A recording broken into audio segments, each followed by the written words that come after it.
সর্বহারা শৃঙ্খল ছাড়া হারানোর কিছুই নাই, এ মন্ত্র নিয়েই একসময় বাংলায় অলিতে গলিতে গর্জন উঠত। ধীরে ধীরে সময় বদলায়, মধ্যবিত্ত এবার পরিচিত হয় নিম্নবিত্তে। সংসদীয় গণতন্ত্রে দেখা মেলে ধীরে ধীরে কোটিপতি পুঁজিপতিদের। প্রাক্তন বিধায়ক তথা তৃণমূল নেতা আপাতত গোঁসাঘরে খিল দিয়ে আছেন দল তাকে প্রার্থী না করায়।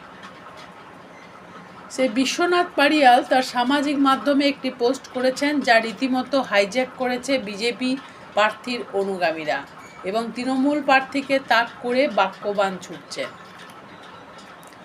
যদিও ভূমিরক্ষা কমিটি বিজেপির প্রার্থী লক্ষণ ঘড়ুইকে দুর্নীতিবাজ এবং পুঁজিপতি বলছে।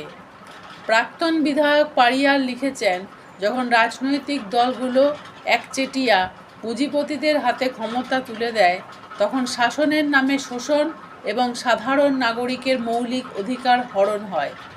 অনেকেই বলছেন, প্রাক্তন বিধায়ক পাড়িয়াল, যিনি এখনও কিছুটা হলেও তার জনভিত্তি ধরে রেখেছেন, তার পোস্ট তৃণমূল প্রার্থী কবি দত্তের বিরুদ্ধেই।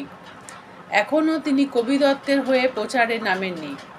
আগে নামেননি, তবে মুখ্যমন্ত্রীর ফোনের পরে আরেক প্রাক্তন বিধায়ক অপূর্ব মুখোপাধ্যায় বলেছেন সময় করে তিনি প্রচারে নামবেন।